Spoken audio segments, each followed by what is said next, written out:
enjoy talking. Okay, so let's talk about how to actually practice this, because we don't want to just talk and go, yeah, I get it. We need to learn how can we actually use this stuff. So let's start by using this with the pentatonic scale. Let's take B minor pentatonic.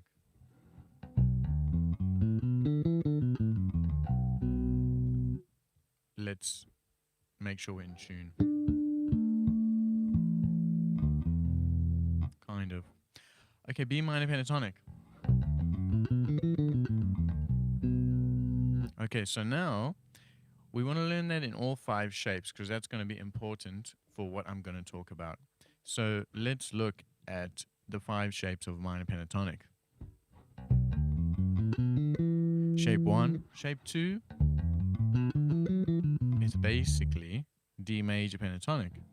Shape 3 is here. So I'm assuming you kind of know this. If you don't know it, check out my free bass fundamentals course. It's totally free. You don't need to sign up or anything. Here's the next shape.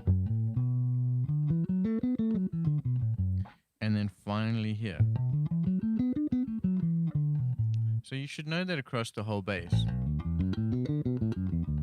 Your pentatonic shapes, the classic shapes, are very glorious for bass players.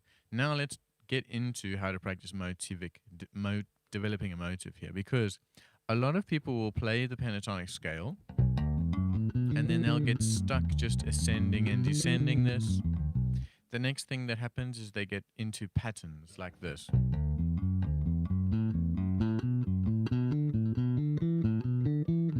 Or things like that. And that's cool for learning the scale and understanding how it sounds, getting some muscle memory happening in the fingers. Yeah, it is all good. But I would say the next step in terms of getting to play fills with this or getting into playing solos, potentially, might be to create a phrase and then move it through all the shapes. So let's try something really simple here. For instance, this. Just that. So I'm taking shape 1 and I'm just playing on the G string. The first note here on the G string, then up and then down. That's all I'm doing. Now I'm going to take that to the next shape and do the same thing. So move it to shape 2 and play. Move it to shape 3 and play. Move it to shape 4. Move it to shape 5. And you might be thinking, this is so simple, but let's run it now through all the shapes. When you play this with some music inside it, it sounds like quite a cool melody or quite a cool fill. So if someone was playing on a D major 7 and you played, that's a nice sounding fill. So you can start to see how we are getting away from playing exercises and into playing fills, music, melody. Okay, let's create something a little bit more elaborate. We're not going to go extreme right now. We're just getting started with this concept. We're going to just play a few more notes. The same concept. Let's play this. So all we're doing is going down on this string and down on this string. Now we do the same thing in the next shape. Next shape, next shape. And you might be wondering, why aren't you saying 7, 6, 5 and then moving to 7, 6, 5? Because that's too much thinking. It's easier to think about direction and dynamics. You can think about that in real time. So being able to just say down, not 3, 7, 6, 2, then on this one I need to play the third, the seventh, but this is not there and there's no second on the shape. No, just next. So we get the same result with no thinking, because you don't want to think while you play. So again, that phrase was just down on this string and down on this string. Let's move it to the next set of strings. Okay, let's move it to the next set of strings.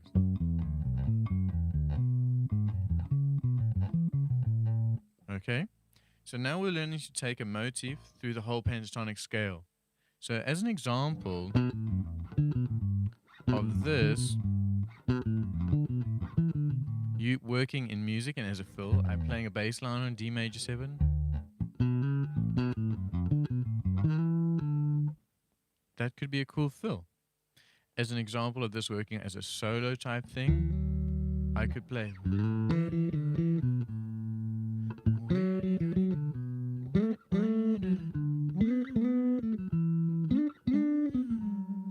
See, I made up a cool motif and I'm starting to develop it because then it's a solo that makes sense.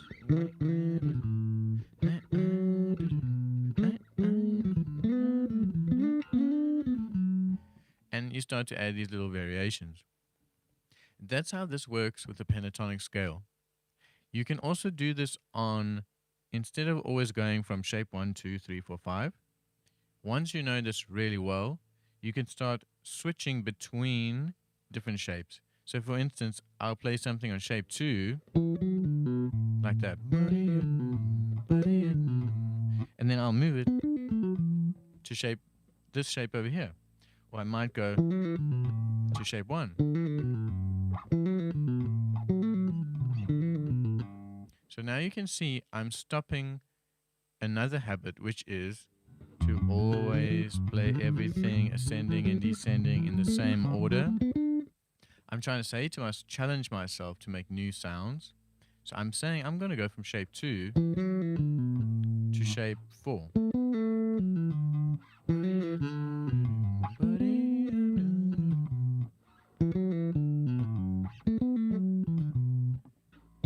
I'm going to go from this over here to shape 1.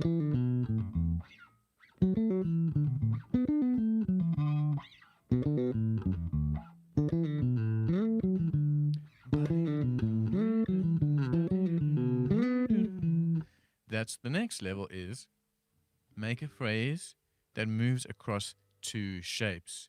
So for example, what I did there was, so then,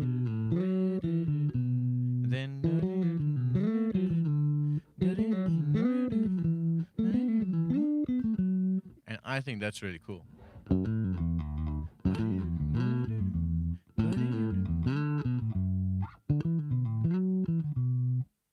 Okay, so you can see I'm now moving that phrase that now goes across 2 of the shapes to a different string set.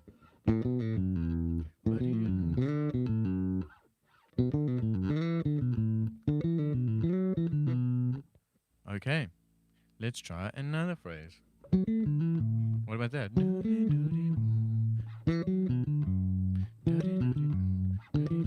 So cool.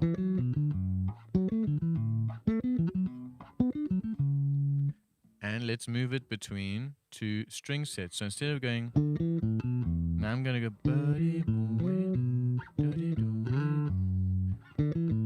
That's so cool.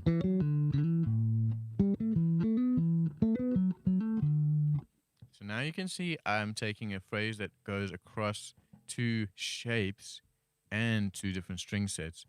So in terms of the order of doing this, first a very simple motif, moving that through the shapes. Okay. Then being able to move a simple motif from shape 1, shape 3, shape 2 to shape 4, for instance.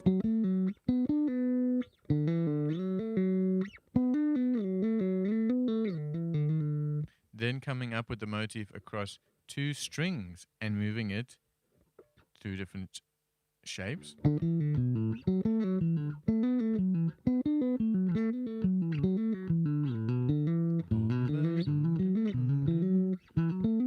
Then different string sets. So let's say I played. Now I should play. Then different string sets and different shapes.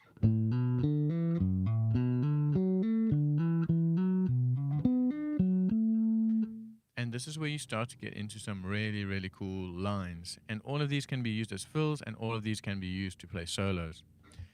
Now, let's talk about scales, like a major scale, for instance, or the modes of the major scale. But let's just start with the major scale. So let's take E flat major. Okay. Now, in terms of motifs, look at this. I'm not going to keep ascending and descending this scale until my ear balls bleed. I'm going to try to take a motif through the scale.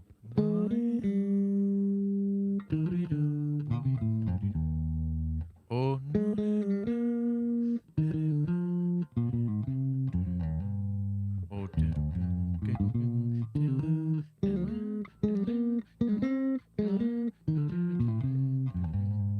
so can you see, this is way more musical than just sitting and spending all your time doing this. And again, that was phrases built on one string. What about a phrase that works across two strings, like this?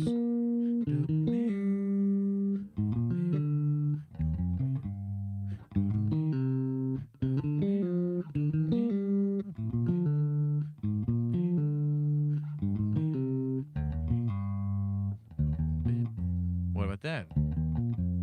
Do you see?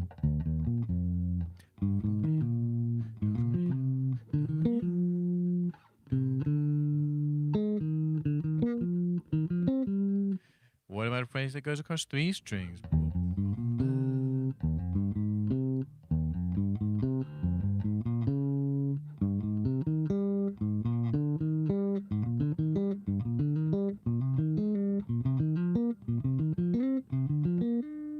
So now you can see I'm taking a phrase, a rhythmic, melodic idea, blueprint, moving it through the scale on one string, on two strings, on three strings, different rhythms.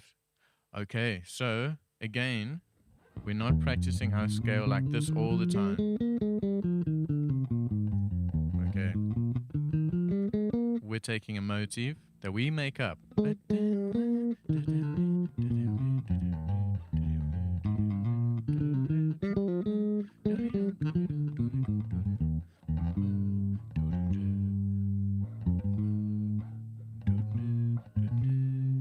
You see? Now, let's talk about doing this with the arpeggios inside of the major scale. So look, we've done this with pentatonics, we've done this with our major scale. Now, let's talk about doing this with arpeggios. This is really cool stuff, I think. And let's take the F major scale. So we're going to play all of our arpeggios. Okay, so F major 7, G minor 7, A minor 7, B flat major 7, C dominant 7, D minor 7, E half diminished. Now look, we're going to make a motif on F major 7. So what did I do? I just walked down the scale with this rhythm, walked down the arpeggio. 7, 7, 5, 3. 7, 7, 5, 3. 7, 7, 5, 3. 7, 7, 5, 3. 7, 7, 5, 3. Now I go to the next chord, G minor 7. I play flat 7. We have to move it to fit the chord type, but so. What's going to be next? You can start to hear it.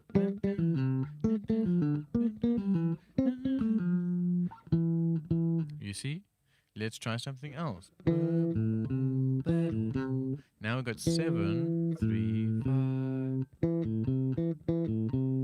7, 3, 5. So.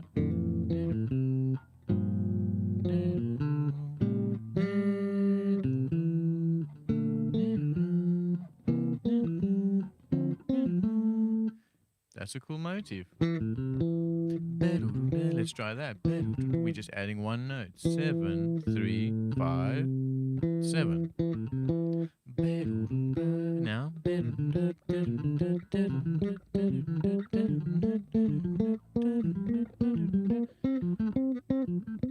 Okay. What about that?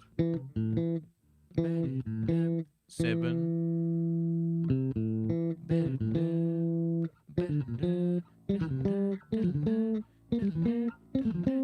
So you can see how we're now practicing motivic development through a set of chord changes. It could be chord changes that the chords are going. Let's say the chords are going in the key of F, F major 7, G minor 7, A minor 7, G minor 7. Then you could play.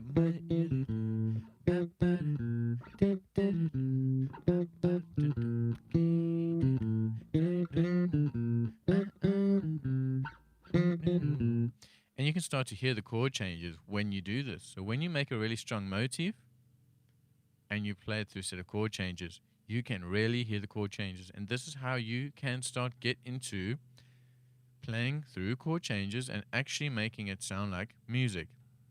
Okay? Let's try something else. That's difficult, but whatever. Let's do it. 3, 5, 1, 7.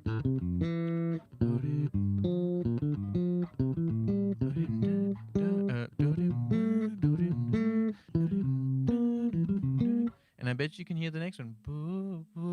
Because this one, let's just play the phrase because I want to show that you'll start to hear what's coming next, which when you're playing a solo is what you really want.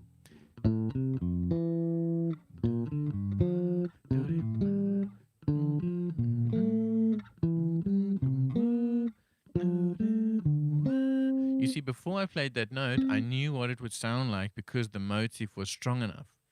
So when you play strong motifs, you're engaging the listener so much because they kind of feel like, oh, I'm engaged in the story. I know what might happen. I know what they might do, or you might throw them off. So now you really hook them in.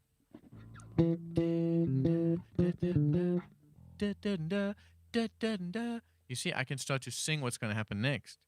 That's really setting up a listener, and you can then spell out chord changes really well. Because let's say it went B flat major 7, A minor 7. Okay.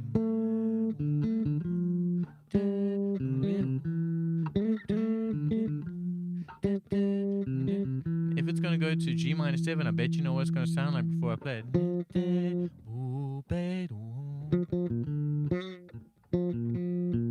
You see, my ears heard it before my fingers could do it. That's what you want. Okay. So that was with arpeggios. Let's try, and seventh chords. Let's try with modes. This is the next level. So we're going to now not just be using 1, 3, 5, 7. We're going to be using all of the notes in the mode. So let's stick in F major. You got to know your modes in F major. So F major or F Ionian, G Dorian, A Phrygian, B flat Lydian, C mixed Lydian, etc. Let's take a phrase or motif and put it on the modes now.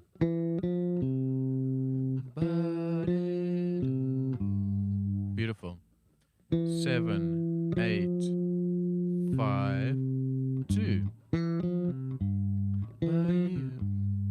So now, when we get to G minor 7, 7, 8, 5, 2. When we get to A minor 7, 7, 8, 5, 2. So we got, and then we got, then we got, then we got.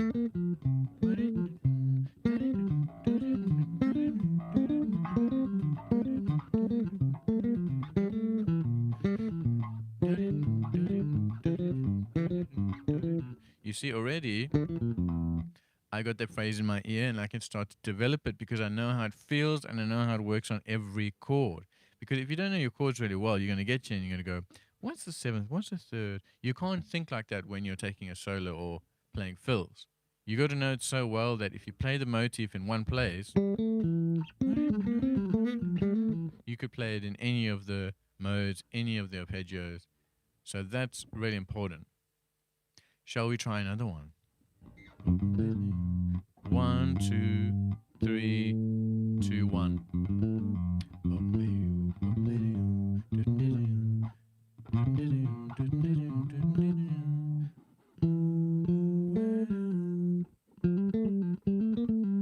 yeah.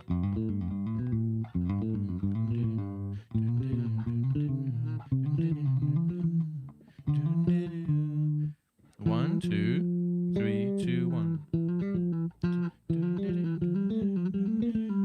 So you can see, you can already start to hear it before you play the next one.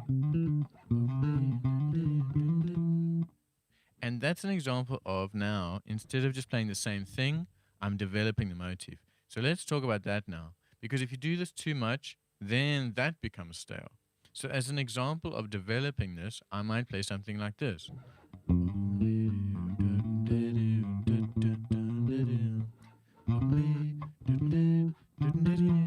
You see? Those are all, to me, variations of the original motif.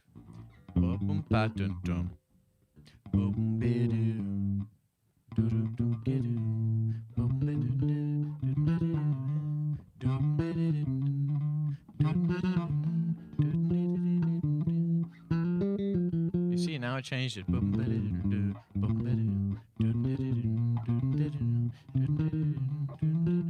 So now I'm creating a longer line, but based on the original line.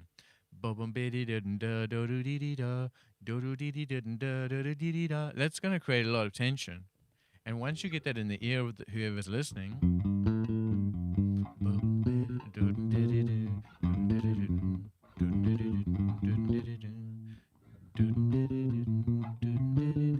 then when you start to go away from it, that's when people are like, oh, what's happening? So,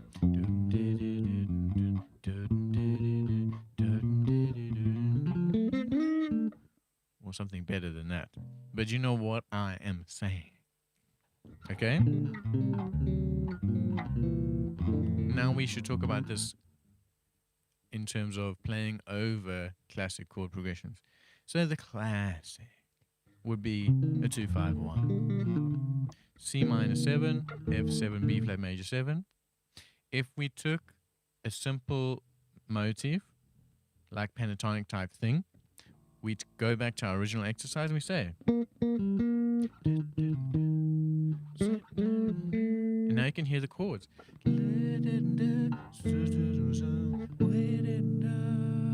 See, even if I didn't play the chords,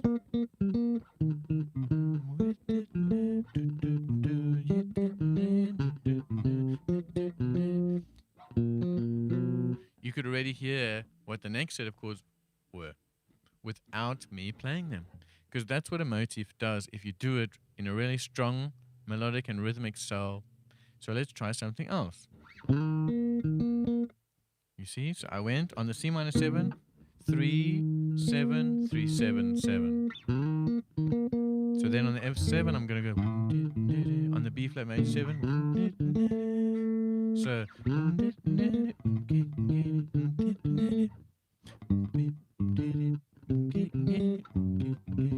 okay, let's try something else. Let's take something where we use a bit more notes. Okay, 7, 5, 3, 7. You see, you can hear the chords.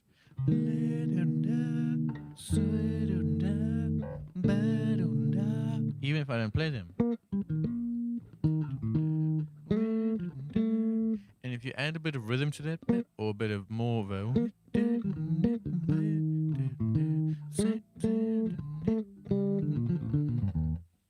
Okay, now it starts to sound more like you're playing an actual solo that's outlining the chord changes.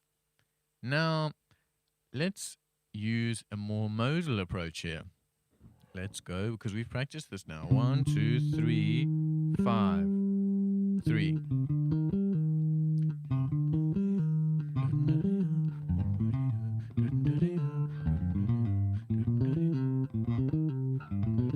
You see? You can hear the chords.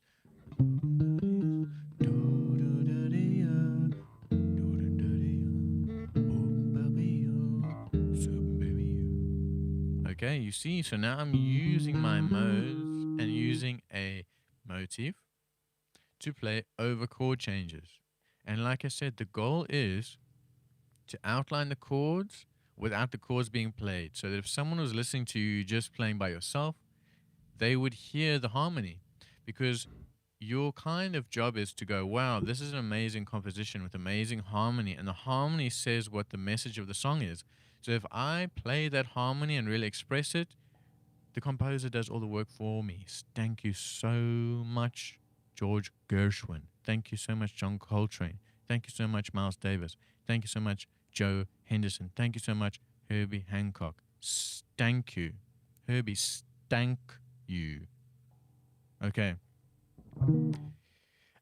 Even if you took a song with more kind of colorful chord changes, like, you know, in something like Havana by Weather Report, E major 7 sharp 11, C major 7 sharp 11. I play Lydian to Lydian. I'm still gonna. So 7, 5, 3 on the E. When it gets to C major 7, 7, 5, 3. So now if I play, you see that's going to spell out the chord changes nicely.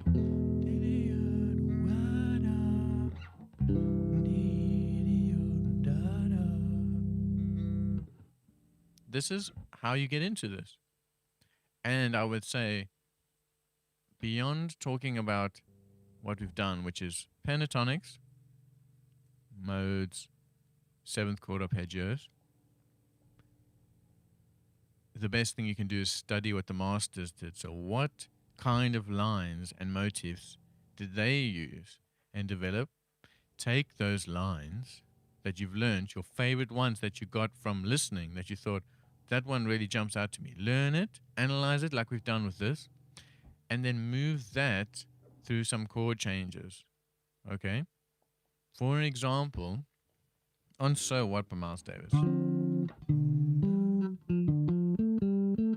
That line.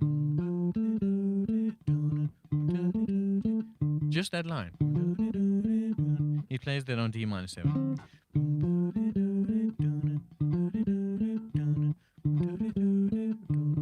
Put it on C minor 7. Put on B flat minor 7. Put on A flat minor 7. Put on A major 7. How can we do that? Remember, the original line was 1, 3, flat 3, 5, 4, 5, do do. So if it was major, it was A major 7. I don't like that natural 4. I would use a sharp 4. See, I prefer that. C major 7. F major 7. E major 7. F sharp major 7. A minor 7. So you can see I'm taking a line that Miles played. Now I'm trying to understand how I could put this on every chord type in every way. Major 7, minor 7, dominant 7, A minor 7, C major 7, F sharp, dominant 7. Every chord type, every key. This is how you learn from the masters. You take the lines that speak to you and you figure them out and you try and develop them and make them your own. Okay, so I hope this was helpful to learn how to maybe create a beginner solo, or to understand how to stop just ascending and descending things and move to creating actual lines and music. Thank you so much.